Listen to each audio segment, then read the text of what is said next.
June 23, 1941. The eastern plains are already warm, the grass flattened by weeks of marching boots. German infantry move forward in loose formation, confident, unhurried. The air smells of fuel and dust. Then the ground begins to tremble. Not from artillery, but from weight, from mass. Dark shapes emerge through drifting smoke, low and wide, their armor angled like cliffs of steel. Rifle fire cracks uselessly against their hulls. Anti-tank shells strike and slide away. Within minutes, trenches are crushed, guns silenced, men scattered beneath grinding tracks. This was not the Soviet tank the Germans were told to expect. And its appearance would force the war onto an entirely different path. By the summer of 1941, Germany stood at what appeared to be the peak of its military power. In less than 2 years, the Wehrmacht had shattered Poland, overrun Norway, the Low Countries and France, and driven the British Army from continental Europe. At the center of these victories was a doctrine built on speed, coordination, and armored shock. Panzer divisions, supported by motorized infantry and close air power, had rewritten the rules of modern war. To German planners, armored combat was no longer an experiment, it was a solved problem. Across the border to the east, the Soviet Union appeared unprepared, disorganized, and technologically backward. The Red Army's performance during the Winter War against Finland had been widely observed and harshly judged. Soviet tanks stalled in forests, broke down in the cold, and were destroyed by smaller, more agile defenders. German intelligence reports concluded that Soviet armored forces were numerous but crude, hampered by poor leadership, inferior training, and outdated designs. Quantity, they believed, would never compensate for quality. Operation Barbarossa was planned under these assumptions. German officers calculated that the Red Army would collapse within weeks, its armored units neutralized early by superior tactics and experience. The campaign timetable allowed little margin for surprises. Fuel stocks, replacement vehicles, and anti-tank ammunition were allocated for a short, decisive war. There was no expectation that German infantry would face a tank immune to their standard weapons. In Berlin and in forward headquarters, confidence hardened into certainty. The Soviet Union, like France before it, was expected to fall apart under concentrated blows. The possibility that the Red Army possessed a fundamentally new kind of tank, one that challenged German doctrine at its core, was dismissed as unlikely. That misjudgment would soon travel from intelligence briefings to the front lines, where it would be corrected in the most direct way possible. Behind the German assumptions lay a Soviet reality that was far more complex. During the late 1930s, the Red Army had been shattered by purges that removed thousands of experienced officers, engineers, and commanders. Factories were rushed, relocated, and pressured to produce weapons in vast numbers, often at the expense of refinement. Early prototypes were crude, radios were scarce, optics were inferior. To outside observers, Soviet armor appeared unsophisticated and brittle. Yet beneath this chaos, a different philosophy was taking shape. Soviet designers were not trying to match German tanks feature for feature. They were preparing for a war of survival across vast distances, broken roads, mud, snow, and extreme cold. From this requirement emerged a tank built around simplicity, mobility, and protection, rather than comfort or precision. Its armor was sloped rather than thick, deflecting shells instead of merely resisting them. Its wide tracks distributed weight over soft ground where narrower designs would bog down. A diesel engine reduced fire risk and extended operational range. This vehicle, the T-34, was never meant to impress on paper. Early models suffered from poor visibility, unreliable transmissions, and overworked crews. Soviet commanders themselves questioned its readiness. Some feared it would break down before ever meeting the enemy. Production continued anyway, driven by the belief that perfection was less important than survivability and mass. German planners were aware of the T-34's existence, but not its implications. Intelligence summaries mentioned it briefly, often grouping it with other Soviet designs considered inferior in execution. There was no urgent effort to adapt tactics or weapons in response. When the invasion began, German units carried anti-tank guns proven effective against Polish and French armor. They trusted that these tools would suffice once again. As the front lines stretched deeper into Soviet territory, the gap between expectation and reality narrowed rapidly. The stage was set for an encounter that would test not just weapons, but the assumptions upon which an entire campaign had been built. The first shock delivered by the T-34 was technological. German tanks relied on vertical armor plates, a design inherited from earlier conflicts. The T-34's armor, by contrast, was sharply sloped, forcing incoming rounds to glance away rather than penetrate. Shells that should have destroyed a tank instead left only scars. German gunners, trained to recognize the flash and fracture of a successful hit, watched in disbelief as their rounds failed to achieve effect. This was not thicker armor. It was smarter armor. Mobility compounded the problem. The wide tracks of the T-34 allowed it to cross terrain that slowed or trapped German vehicles. Mud, sand, and broken ground, conditions common on the Eastern Front, became advantages rather than obstacles. Infantry anti-tank teams found it difficult to maneuver into firing positions, while the tank continued forward without hesitation. In engagements that lasted minutes, German formations lost cohesion as the terrain itself began to favor the attacker. Inside the tank, conditions were far less impressive. Soviet crews operated in cramped, exhausting spaces. Visibility was poor. Communication between commander and driver often relied on shouted commands or physical signals. Training was uneven, sometimes measured in weeks rather than months. Many crews went into combat having never fired their main gun under battlefield conditions. Yet the tank's design absorbed these human limitations. Even when mishandled, it remained dangerous. From the German perspective, the encounter was deeply unsettling. Panzer crews, who had grown accustomed to dominating engagements, suddenly faced an opponent they could not reliably destroy. Standard 37mm anti-tank guns earned a grim nickname among German soldiers, the Doorknocker, for the way shells struck the T-34's hull without penetrating. Infantry units, trained to stop armor with coordinated fire and close assault, found themselves outranged and overmatched. The imbalance was not yet catastrophic, but it was unmistakable. A machine once dismissed as crude was dictating the terms of engagement. And with every failed shot, confidence, so carefully built during earlier victories, began to erode. Tactically, the T-34 disrupted German formations in ways that went beyond firepower. German doctrine relied on predictable armor behavior, tanks advancing along roads, supported by infantry, engaging other tanks in defined battles. The T-34 did not conform to these patterns. It appeared suddenly, often from unexpected directions, cutting across fields and shallow streams where German vehicles hesitated. Infantry units, trained to anchor defensive lines, found those lines collapsing under the sheer physical intrusion of armor, moving where it should not have been able to go. For German foot soldiers, the experience was personal and immediate. Anti-tank rifles failed. Grenades bounced harmlessly away.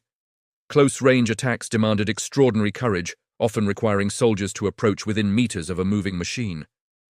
Casualty reports from the summer of 1941 describe entire platoons scattered or destroyed in minutes, their weapons intact but ineffective. In several engagements, infantry battalions were rendered combat ineffective, not by encirclement, but by direct armored assault that shattered their cohesion. Leadership felt the strain as well. Field commanders reported engagements that contradicted pre-war assessments. Requests for heavier anti-tank weapons increased sharply. Reports reaching higher headquarters noted new enemy tanks resistant to standard armament. These were not isolated complaints, they formed a pattern that suggested a systemic problem rather than local failure. On the Soviet side, the T-34 became a psychological anchor. Crews understood the tank's flaws, but they also saw its effect on the enemy. A single breakthrough could stall an entire German advance, buying time for retreating units or hastily assembled defenses. Even when lost to mechanical failure or air attack, the tank fulfilled its purpose by forcing the enemy to adapt under pressure. There was also a moral dimension. The T-34 represented an industrial gamble taken under extreme political and military stress. It was not elegant, it was not refined, but it was built for survival. Of crews, of formations, of a nation under existential threat. That philosophy clashed directly with German confidence in precision and experience. As these encounters multiplied, the implications grew unavoidable. What began as isolated shock was becoming a pattern of disruption. The war on the Eastern Front was approaching a moment where theory would be tested by force, and one battalion would soon learn how quickly that test could turn fatal. In late summer, 1941. The German advance presses deeper into Soviet territory, its pace still rapid but increasingly strained. Supply columns stretch thin along dust-choked roads. Infantry units move forward, expecting resistance, not annihilation. Near a shallow river, crossing on the approaches to Smolensk, a German infantry battalion takes up defensive positions, supported by light anti-tank guns and a handful of armored vehicles held in reserve. Intelligence reports indicate scattered Soviet resistance. Nothing more. Nothing. Shortly after midday, observers report movement beyond a low rise. At first, it appears disorganized, dark shapes emerging unevenly from the tree line. Then, the scale becomes clear. A formation of T-34 tanks advances across open ground, engines roaring, turrets already traversing. German gunners open fire at range. The first rounds strike cleanly. No penetration follows. The tanks do not slow. Within minutes, the distance collapses. Machine gun fire sweeps the trenches, pinning infantry in place. Anti-tank crews attempt flanking shots, firing repeatedly at hull and turret. Shells ricochet, kicking up sparks and dust. One gun is crushed outright as a tank rolls directly over its position. Communications begin to break down as runners are cut off and field telephones destroyed. The battalion commander orders concentrated fire, but coordination is already failing. Smoke, noise, and the sheer speed of the assault erase clear lines of sight. Soviet tanks push through the center, splitting the defensive line in two. Infantry squads attempt withdrawal, only to find escape routes blocked by advancing armor. Panic spreads unevenly. Some units fight to the last, others scatter under the pressure. German armored reserves move forward to engage, but they arrive piecemeal. Their shots fare little better than the infantry guns. At close range, T-34 main guns answer with brutal efficiency, knocking out vehicles and collapsing strongpoints. The engagement has shifted from defense to survival. By the time higher command receives fragmented reports, the outcome is already taking shape. What was meant to be a holding action has become a collapse in progress, and the tanks continue forward, unbroken. As the engagement enters its second hour, the battlefield no longer resembles a coherent defense. Trenches are flattened, weapons lie abandoned where their crews fell or fled. The remaining German infantry attempt to regroup in small clusters, but the T-34s move among them with deliberate force, firing at point-blank range and crushing resistance beneath their tracks. Attempts at organized withdrawal dissolve into individual escapes across open ground, where machine gun fire cuts down exposed figures. A final effort is made to halt the advance. Remaining anti-tank guns are redeployed to cover a narrow approach between two low ridges. When the first T-34 enters the kill zone, multiple guns fire simultaneously. The tank shudders, slows, then continues forward. One gun crew is wiped out by return fire. Another abandons its position as the tank closes to within meters. The line collapses in seconds. By late afternoon, the battalion effectively ceases to exist as a fighting unit. Survivors withdraw in small groups, leaving behind vehicles, artillery, and the wounded. Soviet tanks push past the shattered position without pause, exploiting the breach before German forces can establish a secondary line. The ground once held by a battalion is now open, undefended, and silent, except for the sound of engines moving east to west. Field reports written that evening struggle for clarity. Phrases repeat: enemy tanks immune to fire, anti-tank weapons ineffective, positions overrun. One officer notes that the tanks advanced as if unopposed. A statement that reflects not exaggeration, but shock. The loss is not merely tactical, it is psychological. Confidence in established doctrine fractures under the weight of direct experience. News of the engagement travels quickly up the chain of command. By the time summaries reach Berlin, they join a growing body of evidence that something fundamental has changed on the Eastern Front. The enemy's armor is not just numerous, it is transformative. And with each shattered unit, the realization deepens that Germany is now fighting a war it did not fully prepare for. The immediate danger passes, but the consequences remain. What was lost that day cannot be replaced quickly, and the response will reshape the future of armored warfare. In the days following the engagement, the battlefield is surveyed not for victory, but for explanation. German casualty figures list dozens killed, wounded, or missing, but numbers alone fail to capture the damage. An entire infantry battalion has been removed from the order of battle, its weapons abandoned, its cohesion destroyed. Equipment losses include anti-tank guns rendered useless, not by malfunction, but by obsolescence. The ground tells the story more clearly than the reports. Shell impacts, without penetration, crushed emplacements, tracks pressed deep into the soil. Written assessments from frontline officers are blunt. One report notes that existing anti-tank weapons are no longer sufficient against new Soviet tank types. Another warns that infantry morale suffers when weapons fail visibly under fire. These observations are echoed across multiple sectors of the front. The T-34 is no longer an anomaly.